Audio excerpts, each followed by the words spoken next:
Mesdames et messieurs, bonsoir. Le plaisir est toujours renouvelé de vous retrouver sur la radio Passion Culturelle, RPC, pour votre émission littéraire Le Livre en question.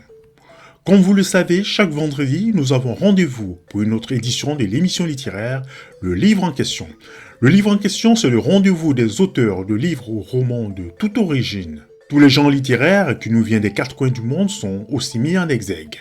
Vous pouvez faire partager vos expériences de lecture en nous faisant parvenir des résumés de romans ou livres que vous avez eu l'occasion de lire. Nous sommes ouverts à toute proposition et à une franche collaboration avec toutes les maisons d'édition sur les 5 continents. Chaque semaine, nous partageons avec vous notre amour pour la chose littéraire.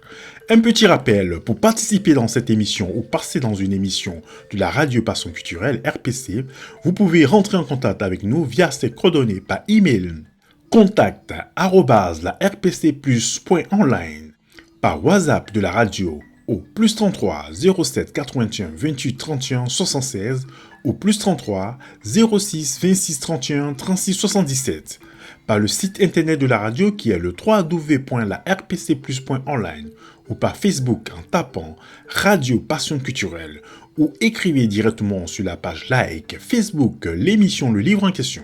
Très belle soirée et prenez toujours soin de vous en respectant les consignes sanitaires. Vous êtes sur la RPC, Radio Passion Culturelle, la radio de l'universalité culturelle. Pour ces jours, nous mettons à l'honneur l'auteur Afouet Hatem. Présentation de l'auteur du jour. Afouet Hatem et son livre Souriant dans les épreuves.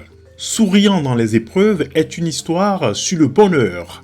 Avec son sens d'humour toujours présent, l'auteur apporte une justification des éclaircissements à la déclaration du célèbre inventeur Thomas Edison. Je n'ai pas échoué, j'ai juste trouvé 1000 façons de travailler. À travers l'entrepreneuriat, Anne se lance dans un voyage périlleux pour aider les gens à choisir le bonheur. Il est confronté à des difficultés délicates lorsque son propre bonheur est mis à rude épreuve. Il doit maintenant appliquer à lui-même les mêmes principes et croyances qu'il prêche aux autres. Souriant dans les épreuves, les leçons de son premier échec est une histoire d'entrepreneuriat, de start-up, de déception, de frustration, de distraction, d'écueil, d'amitié, de racisme, de migration, de patience, de persévérance, de famille, de levée de fonds, de succès, d'échec, de business model, de défis, de foi, de pardon, de liberté, d'inspiration, de motivation, de développement personnel et surtout une grande leçon d'humilité. Au fil de la lecture, on s'identifie parfois à l'auteur et sa quête de bonheur. Dans d'autres cas, on se retrouve à pleurer et plus tard à rire, car l'auteur maintient un humour constant lorsqu'il raconte les choix difficiles qu'il doit faire. Né dans le petit village d'Owe-Muyuka au Cameroun, Afouet Hatem est un ingénieur CEO et fondateur de World Like Home. Écoutons l'entretien que nous avons eu avec l'auteur Afouet Hatem, auteur du livre Souriant dans les épreuves. Nous arrivons maintenant à notre rubrique, l'interview de l'émission de livre en question. L'invité de ce jour, Afouet Hatem, il est avec nous depuis la ville du Mans. Alors bonjour, cher frère Afouet Hatem.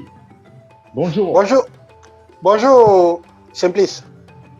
Alors, tu nous appelles depuis la ville du Mans. Comment est-ce que va le confinement et comment va la crise sanitaire au Mans?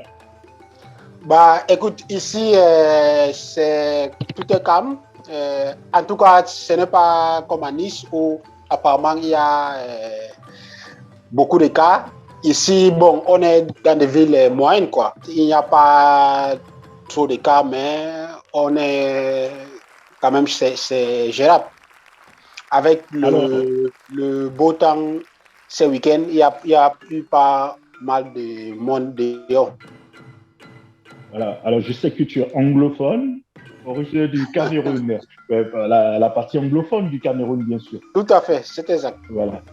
Alors, et tu es dans la ville du Mans. Dis-nous exactement quelles sont tes activités là-bas dans cette ville. Donc, je suis arrivé au Mans en 2014 en tant qu'étudiant et j'ai eu mon diplôme d'ingénieur en 2015 et suite à ça, j'ai créé en fait une entreprise qui s'appelle en fait World Like Home, une entreprise sociale qui travaille en fait dans l'accueil des étudiants étrangers qui viennent en France pour les études. Donc, dans l'accompagnement vraiment de A à Z, quoi. Et qu'est-ce qui te pousse maintenant à écrire un livre au-delà Oui, de ton donc, emploi? Tu viens de sortir un livre. oui, donc, en fait, je viens de sortir mon livre Souriant dans les épreuves parce qu'en fait, en 2015, comme j'ai expliqué tout à l'heure, on a créé en fait l'entreprise sociale World Home, mais sauf que très très rapidement, on s'est confronté en fait à beaucoup de difficultés. Et donc, ce livre en fait retrace en fait cet premier échec qu'on a eu, puisque en 2017, on a dû faire faillite. Donc, ce livre en fait, pour moi personnellement en fait, c'est le livre que j'aurais aimé avoir au moment où on a lancé World Home. Si j'avais en fait un tel livre, on n'aurait pas fait les mêmes erreurs qu'on a fait et on n'aurait pas pris les mêmes décisions. Donc, cet livre, en fait, je l'ai fait en fait comme une sorte de rétrospection, mais surtout en fait pour éviter en fait aux autres qui se lancent aussi dans l'entrepreneuriat de ne pas faire en fait les mêmes erreurs que nous. Alors, souriant dans les épreuves, pourquoi ce titre? Bon, parce que mon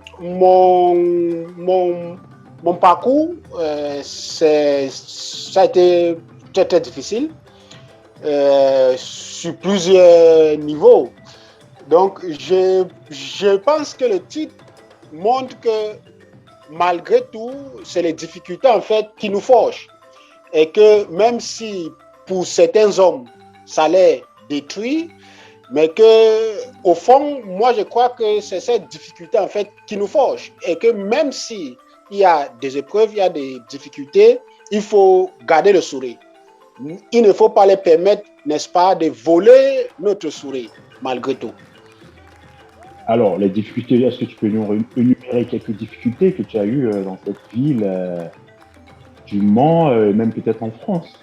Oui, tout à fait. Donc, en fait, les difficultés dans le livre, en fait, je retrace en fait notre parcours et je les ai qualifiées en 4 grandes difficultés que nous avons eues suite au lancement en fait de ce projet World Home. Donc, le tout premier que je parle dans mon livre, en fait, ce sont les difficultés sociétales. Et c'est-à-dire, bon, il y a eu pas mal de personnes qui m'ont fait la remarque que non, il faut chercher en fait un porte-parole blanc, qu'il faut que non, mon accent a fait ceci, et que quand je parle, il ne comprend rien. Et bon, moi, je me suis demandé en fait à mon entourage, mais qu'est-ce qui se passe quand il parle, moi je comprends bien, mais qu'est-ce qui se passe que moi, quand je parle, en fait, il ne comprend pas. Donc, ça, en fait, ça a quand même eu un impact non négligeable sur notre échec. Et parce que quand on présente le projet, on est beaucoup plus jugé tout de suite, d'abord sur notre personne et comment on parle ou bien comment on ne parle pas. Et non pas sur le fond du projet et sur ce qu'on essaye même de faire. Et donc, il y a eu cette partie-là, mais après aussi, il y a eu en fait des difficultés en fait familiales. Et notamment, en fait, par exemple, bon, on vient d'Afrique et quand on se lance comme ça, il y a beaucoup dans la famille en fait qu'ils ne comprennent pas quoi, que non, on peut se terminer en fait l'école et on décide plutôt de créer en fait une entreprise. Et par exemple, j'ai eu à un moment où j'ai voulu expliquer le travail en fait que mon équipe est en train de faire à l'un de mes frères. Il m'a expliqué que mais il s'en fout de ce qu'on fait, qu'il ne veut pas savoir et que si je ne peux pas lui envoyer même 10 € pour qu'il puisse acheter une bière, ça sert alors à quoi? Ce qu'on fait. Donc, en fait, je pense qu'au final, ces difficultés, cette pression, voilà, cette pression familiales, on ne peut pas les négliger sur l'impact que ça a eu sur notre échec. Et le troisième problème que comme je les ai appelés frottements qu'on a eu, ce sont les difficultés techniques, par exemple. C'est-à-dire, c'est la question en fait de recherche d'un business model. Puisqu'il faut savoir que le travail que nous on fait, c'est un travail qui est hyper innovant. Et au début, c'est toujours difficile en fait de trouver un business model qui marche. Et donc, ça nous a quand même pris beaucoup de temps pour chercher en fait le business model. Mais c'est aussi en fait les questions purement techniques, comme par exemple des questions en fait de modélisation qui restent assez techniques. Et aussi ce qu'on appelle en fait l'expérience utilisateur. Mais c'est aussi par exemple ce que j'ai appelé le problem solution product fit. C'est-à-dire parfois en fait on identifie un problème et après une solution, mais après il faut en fait une solution. Et la troisième et la quatrième catégorie de difficultés que j'ai aussi élaborées en fait dans le livre, c'est les difficultés administratives, quoi. Ce sont les blocages administratifs. Puisque ce qu'il faut savoir, c'est que tant que tu es étranger, à l'époque, j'étais encore étudiant, donc il me fallait en fait une autorisation pour pouvoir créer l'entreprise.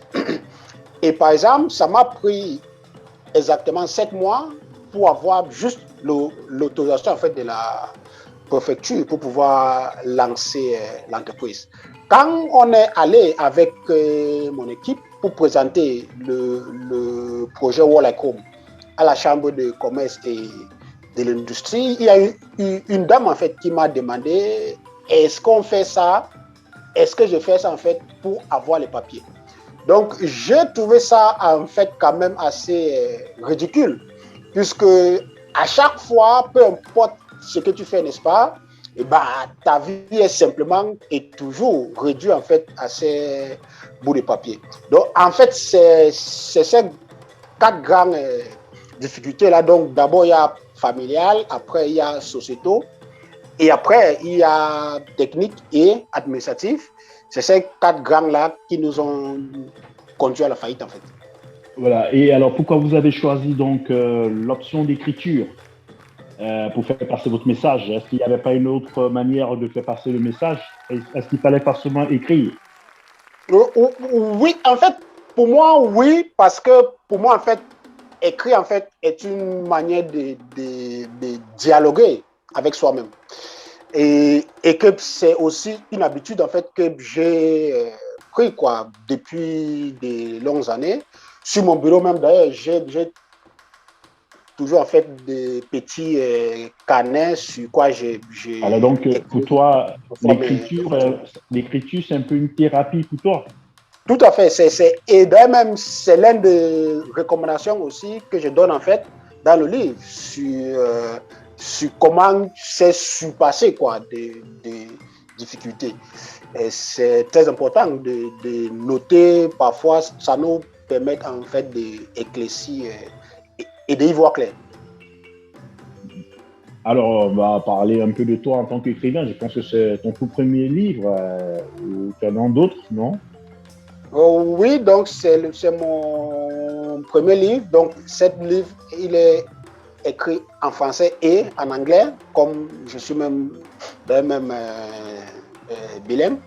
Donc, après, est-ce qu'il y aura d'autres? Bon, on verra bien. Moi, je ne pense, personnellement, je ne pense pas que, c'est mon travail principal, quoi. Mais on verra bien. Et le temps nous dira. Il y a quand même eu beaucoup de personnes déjà qui ont lu ça et qui m'ont expliqué que non, ils attendent d'autres. Et on va voir. Tu as un peu écrit sur ton vécu. C'est quelque chose que tu as vécu, ce n'est pas de la fiction, hein, tel que tu le dis. Pas du tout. Oui, tout à fait. C'est un vécu. Donc, en fait, je relate en fait de vraies choses qu'on a vécues. Donc, je suis en fait le parcours du projet qu'on a créé, World Like Home, et notamment des difficultés en fait qu'on a eu en fait. Ouais. Ok, alors, mais avant d'être écrivain, est-ce que vous avez déjà des auteurs que vous admirez? Vous avez des auteurs préférés, des livres que vous avez lus, qui vous ont marqué? Bien sûr, j'ai lu, en fait, il y avait Napoléon Hill.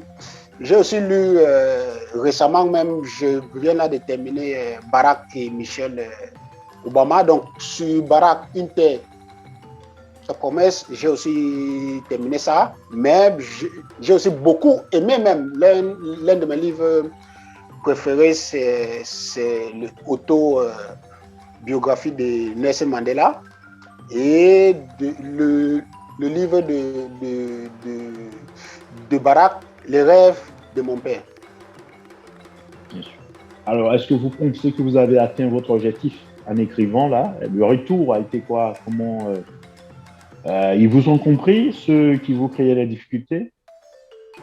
Bon, pour le moment, on verra bien si m'ont compris ou pas, mais ce n'est pas l'impression que j'ai, puisqu'il faut savoir que j'avais envoyé en fait le manuscrit de ce livre-là au président Macron. D'ailleurs même, Macron, avec qui je tiens des correspondances quand même depuis 2015. C'est bien avant même. Lui-même, lui-même en personne? Bon, son cabinet, je envoie des mails. Je lui ai déjà quand même écrit 3 fois. Et tous les 3 fois, ils m'ont quand même répondu. Bon, c'est son cabinet quoi qui répond. C'est déjà pas mal. Tout à fait, oui. Oui. Alors, est-ce que vous avez d'autres ambitions à part votre projet est-ce que vous avez d'autres projets au niveau de la littérature et même dans le social toujours? Et en fait, pour moi, là, le projet War Like Home, c'est un projet qui est assez vaste et qui a beaucoup de potentiel. C'est pour cela que j'ai décidé en fait de dédier tout mon temps sur ce projet. Parce qu'aujourd'hui, il faut savoir qu'en France, c'est 300 000 étudiants hors Union européenne qui viennent chaque année en fait pour les études. Et donc, sur ces 300 000, il y a quand même beaucoup en fait qui ont des difficultés sur leur intégration, mais aussi pour la recherche de travail une fois après en fait cette étude-là. Donc, nous, en fait, on a développé aujourd'hui des modèles uniques qui résoudent en fait beaucoup de problèmes et qui répondent de manière précise en fait aux difficultés en amont et en aval de leur arrivée sur le territoire. Donc aujourd'hui, je travaille beaucoup sur ces projets-là, War Like Home, et pour le moment, bon, il n'y a que ça, je n'ai pas d'autres. Donc le livre même, c'était juste un temps ponctuel d'écriture. Donc là, toujours, on continue. Il faut savoir que j'ai une équipe en fait on est 4 dans l'équipe, qu'on travaille ensemble en fait sur le projet Wonecom. Alors, tout à l'heure, vous parliez de difficultés avec aussi la famille, je crois, la famille au Cameroun. C'est exact. Et même ici aussi, peut-être. Alors, est-ce que cette famille au Cameroun et même peut-être les autorités camerounaises, pardon, est-ce que vous avez quel lien vous entretenez avec eux je pense que vous les citez donc nommément dans ce livre. Oui, en fait, avec les autorités, ce qu'il faut savoir, c'est que comme je viens en fait de la partie anglophone, et les anglophones en fait au Cameroun sont une minorité. Bon, ils sont environ, il y a 2 régions qui sont des régions anglophones sur 10 au total. Donc, en fait, il y a eu, depuis 2016, il y a eu en fait un conflit parce que à l'indépendance, il y avait une fédération, mais qui a été abolie de manière, je dirais, complètement illégale. Donc, il y a eu en fait un conflit qui s'est éclaté, un conflit depuis devenu armé, depuis 2017. Et donc, je déplore énormément. Et je l'aborde aussi dans le livre, parce que j'explique que je suis concerné directement parce qu'il y a ma famille, il y a mes amis en fait qui sont dans ces zones-là. Donc, à part ça, je n'ai pas une relation particulière avec des autorités. Et après, côté famille, ça reste toujours le fait que on peut comprendre parfois que, en fait, tout le monde, il dit que, regarde quoi, en tant qu'ingénieur, je suis formé en tant qu'ingénieur, beaucoup ne comprennent pas que non, j'ai décidé en fait de prendre ce chemin d'entrepreneur. Encore moins, ils ne comprennent même pas non, plus que non, ce chemin demande beaucoup plus de temps et aussi de l'encouragement de famille. Donc, il y a certains qui cherchent en fait à t'imposer leur opinion et leurs désirs, mais il faut savoir vraiment ce qu'on veut dans la vie. Et parce que si on ne sait pas ce qu'on veut, les autres vont te distraire. Et ça fait aussi partie en fait de ce que j'explique en fait dans mon livre. Que ce qu'il faut retenir, c'est que bon, dans la vie, il faut avoir un objectif. Et que dans une voiture, il ne peut pas y avoir deux conducteurs. Il n'y a qu'un seul. Et donc, si on considère nos vies comme une voiture, il n'y a que nous-mêmes et nous-mêmes qui doivent décider. Ce n'est pas nos frères, nos parents, encore moins nos amis, qui doivent décider à nos places. Ils sont là pour nous donner leurs conseils, pour nous encourager, pour nous guider. Mais la décision finale revient à chacun de nous. Je sais que vous avez organisé une cérémonie de dédicace dans la ville du Mans de votre livre. Alors, est-ce que vous pouvez nous parler brièvement de cette cérémonie? Comment est-ce que c'est passé? En passant, on a eu aussi des échos par madame Lynn Fournier. Lynn Fournier, grâce à qui aussi on a eu votre contact. Voilà, donc parlez-nous un peu de cette cérémonie de dédicace. Oui, donc là, on a des séances de dédicaces quasi toutes les semaines. Hein. Et donc là, on en a déjà organisé 5 séances de dédicaces, dont le premier, c'était à Auchan. Donc, ils m'ont invité, en fait, c'était un mercredi pour venir, en fait, faire une séance. Et ça s'est passé comment? Est-ce qu'il y a eu du monde? Ils étaient contents de te voir? Oui, donc à Auchan, en fait, c'est très difficile parce qu'il y a les consignes sanitaires. Donc à Auchan, en fait, c'était juste après les relax quoi, de ces consignes-là. Et donc, il n'y a pas eu... À Auchan, on a fait 5 exemplaires. Après, j'ai fait en fait une autre séance de dédicace dans une paroisse en fait. Et donc, j'ai fait ça dans 3 paroisses. Et dans un, j'avais fait 20 exemplaires. Là, c'était le maximum. Ils étaient même peut-être contents là-bas. Et après, j'ai aussi fait une autre séance de dédicace à une autre paroisse où j'ai fait en fait 11 exemplaires et les gens aussi étaient très très contents. Et après, dimanche dernier, j'ai fait aussi dans une autre paroisse, il y avait 6 exemplaires de vendus. Okay. Donc au final, les gens étaient très très contents. Mais écoute, nous, on ne peut que vous féliciter. Et on vous dit bonne chance pour votre carrière d'écrivain. Alors, si vous avez des liens, vos liens sur les réseaux sociaux, vous pouvez nous donner quelques noms, Facebook, LinkedIn, tous ces réseaux. Donnez-nous quelques... Voilà, comment est-ce qu'on peut vous joindre? Oui, tout à fait. Donc, sur Facebook, Twitter et sur LinkedIn, c'est Efouet Atem. Et maintenant, sinon, si tu tapes simplement Smiling in souriant dans les épreuves, tu vas trouver notre site web. Parce qu'en fait, il y a notre site web.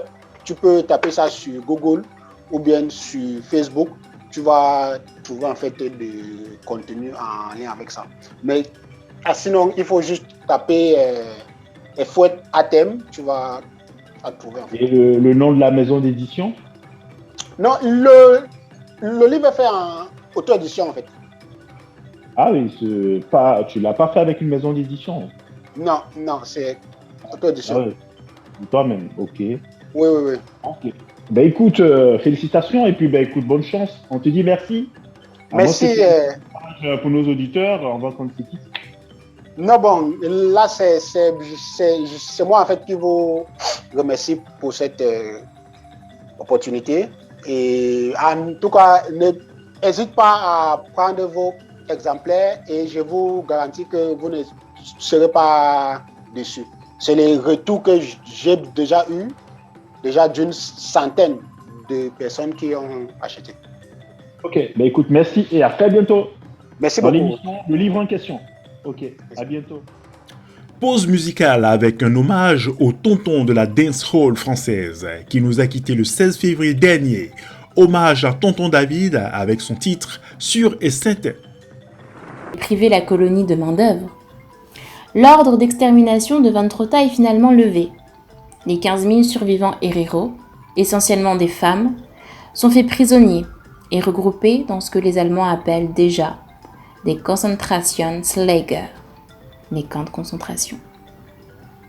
Noir dans les camps nazis de Serge Billet. Merci à toi Lucrèce. La rubrique L'actualité du livre. Dans la rubrique L'actualité du livre, écoutons l'écrivaine poétesse Suzanne Drasus, qui était l'invitée d'une conférence Zoom en direct des États-Unis et consacrée au mois de l'histoire des Noirs du 1er au 28 février de chaque année. Suzanne Drasus. Racisme soluble dans l'encre noire. La France serait-elle un pays raciste ? Telle est la terrifique question que je me suis vue poser. À l'orée du XXIe siècle, l'hydre immonde parcourt le monde. Y étend ses tentacules virulents, tératologiques, recette pour vaincre le monstre. Le racisme est soluble dans le bouillon de culture. Cultivons-nous, cultivons en cœur, dans nos diversités. Le racisme est soluble dans l'eau de boudin. Partageons boudin créole, croquons les acras de bon cœur. Le racisme est soluble dans le tiponche. Trinquons sur un bol de planteur. Le racisme est soluble dans le sang mêlé. Oh les cœurs, les couples dominos. Le racisme est soluble dans le zouk, comme dans une potion médicinale. Un filtre de bel amour humaine, universel, ad libitum. Un doux chimbois.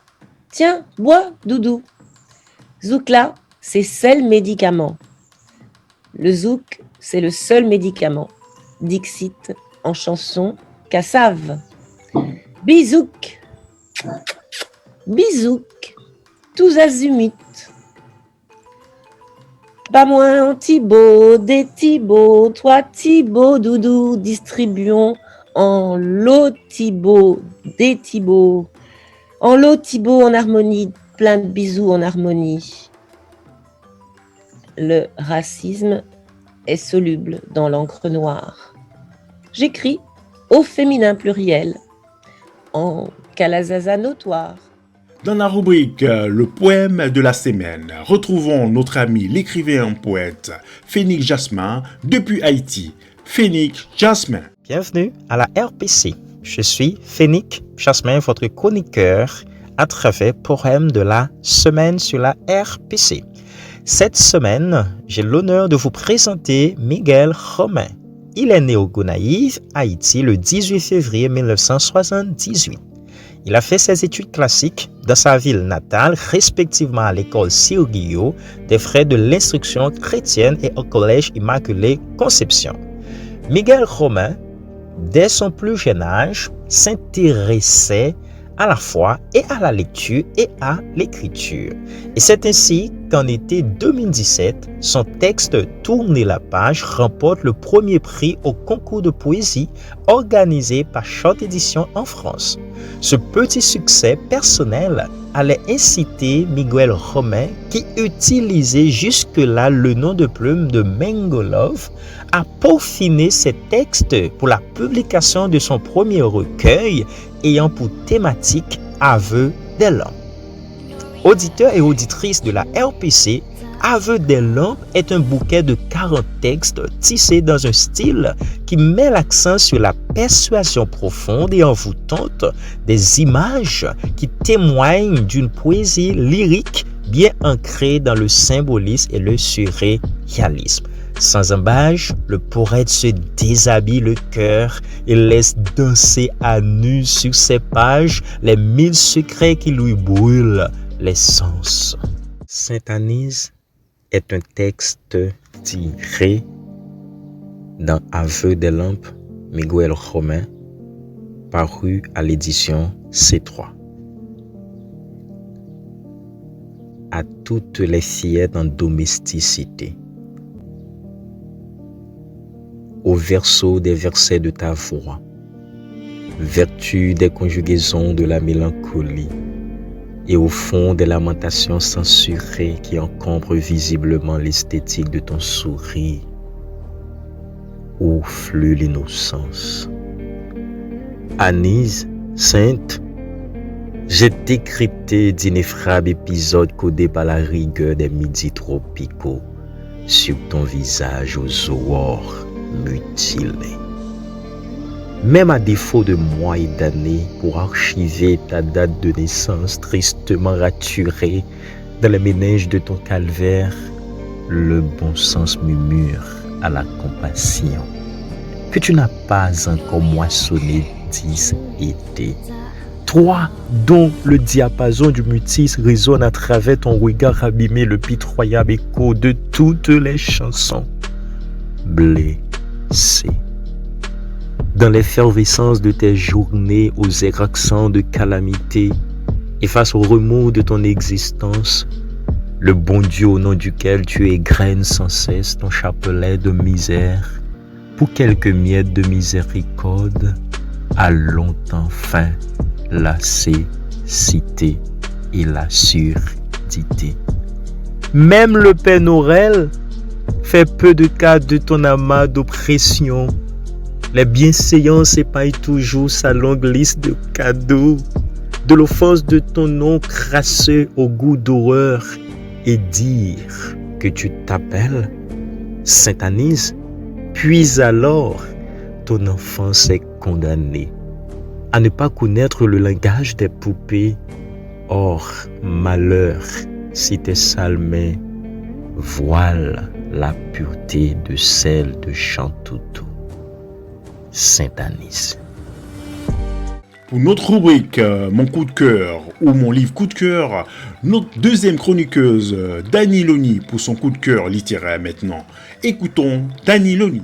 Bonjour à vous, chers auditeurs, bonjour à l'équipe de la RPC, ravi de vous retrouver pour un nouveau coup de cœur littéraire et merci à tous de nous être fidèles. Aujourd'hui, ma chronique est consacrée au roman La rue monte au ciel par Suzanne Dracius, paru pour la première fois en 2003 aux éditions Denel, puis en 2013 à Idem Éditions. Suzanne Dracius est une écrivaine martiniquaise. C'est un personnage incontournable de la littérature française. C'est une autrice qui a reçu de nombreux prix littéraires. Tour à tour romancière, nouvelliste, poétesse et dramaturge, elle est d'une sensualité volcanique. Ses œuvres sont traduites en anglais, espagnol, allemand, italien, néerlandais, roumain, malgache, etc. et étudiées dans de nombreuses universités européennes, africaines et américaines. Mulâtresse Kalazaza, Suzanne Dracius revendique ses ancêtres africains, européens, caraïbes, indiens et son aïeule chinoise. Elle illustre bien là le métissage pluriel d'une France de la diversité.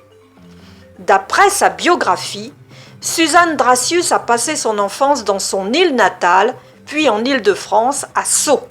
Professeure de lettres classiques à l'issue d'études au lycée Marie Curie et à la Sorbonne et titulaire d'un DEA de langue et culture créole, Suzanne Dracius a enseigné à Paris, puis de retour au pays natal à l'université Antilles-Guyane et aux USA, à l'University of Georgia et à Ohio University en tant que visiting professor. Elle a écrit plusieurs romans comme Avec l'autre qui danse et finaliste du prix du premier roman, Ségers en 1989 et réédité en poche aux éditions du Rocher en 2007. L'autrice figure parmi les écrivains prolifiques contemporains. C'est une plume très appréciée d'Aimé Césaire, qui écrivit en dédicace à sa mère, à Elmire Dracius, que la Martinique remercie entre autres choses d'avoir mis au jour la poésie, la vraie. Suzanne, merci. On notera que pour l'ensemble de son œuvre, Suzanne Dracius a reçu de nombreux prix. Elle reçoit le prix de la Société des poètes français en 2010. En 2019, elle a reçu le prix européen francophone, Virgile, Léopold Sédar Senghor, lauréate présentée par le conseiller européen Giovanni Dottoli. Plusieurs de ses œuvres sont étudiées et traduites en Europe, aux États-Unis, au Canada et en Afrique. Ces textes sont analysés dans Métissage et marronnage, dans l'œuvre de Suzanne Dracius, ouvrage collectif d'universitaires coordonné par Yolande Aline Helm, publié aux éditions L'Harmattan en 2009. La quatrième de couverture de cet ouvrage, entre autres le résumé. 9 femmes debout, ou presque, traversent verticalement le XXe siècle, échappant à divers types de catastrophes, violences et abus, de manière surprenante, imprévisible et insolite, provocatrice parfois, en élévation émancipatrice, toujours où s'opère le métissage du tragique, de la sensualité et de l'humour.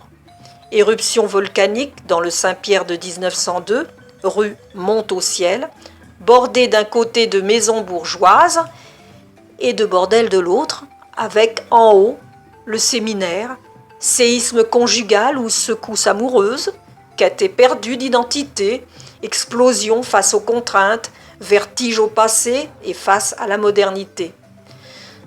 C'est l'une des voix féminines les plus importantes des Antilles, dit Jean-Pierre Piriou de French Review USA. Suzanne Dracius est à la littérature francophone ce que Rosa Parks est au mouvement des droits civiques aux États-Unis. Créolo-franco-gréco-latine, Suzanne Dracius est une conteuse doublée d'une plume d'affront et à fronde. Par Abderrahmane Beibeche, Romanitas, Porto Rico. Beaucoup la considèrent comme la Maupassant des Antilles. Passons aux extraits. Page 17. « La montagne de feu nous vengera » avait hurlé le grand chef amérindien avant de se donner la mort en se précipitant du haut de la falaise baptisée depuis lors tombeau des Caraïbes. Plutôt que d'accepter la servitude sous le joug des conquistadors venus de l'au-delà des mers. Vivre libre ou mourir. En ce turbulent crépuscule du XVe siècle, cet homme-là avait fait son choix. Page 18. Lorsqu'elle explosera de colère, la montagne pelée crachera des milliers de roches incandescentes qui dévaleront ses flancs à une vitesse vertigineuse et auxquelles nul ne pourra échapper. « Maman pelée ne va pas les laisser faire !» cria l'esclave révolté contre les esclavagistes quand fut tombé le crépuscule du siècle dit des Lumières et qu'il vit vaguement poindre au loin une nouvelle aube révolutionnaire, sans pour autant le délivrer des sombres affres du code noir, ni du fouet, ni du 4 piquet, ni de l'essorillement, ni des flétrissures au fer chaud, ni des mutilations barbares. Page 27. Pourquoi ne pas habituer ces dogues à goûter de leur futur gibier, Après tout, ces chiens-là n'étaient-ils pas destinés à la chasse aux nègres? Ce ne serait qu'une forme d'apprentissage. L'industrieux capitaine eut donc la maligne idée de nourrir les chiens avec les cadavres de nègres qui s'entassaient dans l'entrepont, au risque de provoquer des épidémies, au lieu de les jeter à la mer. Il avait plus urgent à faire que d'alimenter les requins. Tant pis pour eux, les chiens d'abord. Ainsi l'heureux homme se congratulait-il lui-même, car il s'offrait en l'occurrence une double satisfaction dans la joie de bien faire son métier. Non seulement il assurait l'hygiène à bord, mais il remplissait son contrat en donnant à manger aux dogs. Beau bénéfice en perspective, pour avoir la conscience tranquille. Un passage m'a particulièrement plu dans ce roman, qui illustre bien cette déréliction chère à l'autrice. Je vous en livre l'extrait, page 287. On a retrouvé Revana, la belle enfant prodigue des îles enchanteresses de la Caraïbe, tant vantée par les prospectus, morte de faim dans une barre d'immeubles, dans la banlieue nord de Paris, seule, au milieu des 4000. À ses côtés, blotti et roide, le cadavre de la petite fille, Agalina, l'enfant emporté par la même inexplicable dénutrition, la même atroce et hermétique déréliction en France, en cet apogée du XXe siècle, au seuil du XXIe siècle. En un gothique paradoxe, bien digne du baroque antillais, la martiniquaise, qui souffrait de crise d'identité chronique, a péri son passeport en main, immédiatement identifiable tous ses papiers d'identité. Mon sentiment sur cet ouvrage. Suzanne Dracius écrit avec ses tripes, sans détour, sans ambiguïté. Elle est sincère, c'est une écrivaine engagée. Ce roman nous offre une vision à la fois brutale et pleine d'espoir de la vie de femmes différentes de par leur parcours, mais unies dans leur force à surmonter les épreuves. Suzanne Dracius, qui est une référence de la littérature française, nous montre aussi le côté sombre d'une île remplie de superstitions et de douleurs, et le courage des familles à endurer les drames sans trop s'en plaindre. Chers auditeurs, merci beaucoup pour votre écoute et à bientôt pour une nouvelle chronique. Alors pour finir, voici notre rubrique, le proverbe ou citation du jour. La citation de ce jour. La femme est la ceinture qui tient le pantalon de l'homme. Proverbe africain. Votre émission Le Livre en question prend ainsi fin. C'était Simplice Animaux pour vous servir. Restez entre vos lignes. Merci d'avoir écouté ce numéro de l'émission Le Livre en question sur la radio Passion Culturelle RPC. Rendez-vous la semaine prochaine avec nos chroniqueuses et chroniqueurs Lydia Antoine, Lucrèce Taïro, Daniel Oni et Phénix Jasmin pour une autre édition de votre émission Le Livre en question. Merci à tous et à très vite. Pour entrer en contact avec nous, c'est via ces coordonnées. Émission Le Livre en question, téléphone WhatsApp plus 33 06 26 31 36 77. La RPC, la radio Passion Culturelle, par mail contact @la rpcplus.online, par le WhatsApp de la radio qui est le plus 33 07 81 28 31 76 ou par le site internet de la radio qui est le www.larpcplus.online ou par Facebook en tapant Radio Passion Culturelle ou passez nous voir dans notre studio qui se trouve au 141 avenue de Vendôme à Issy-les-Moulineaux. Conception, production, réalisation Simplice Animaux. À très bientôt.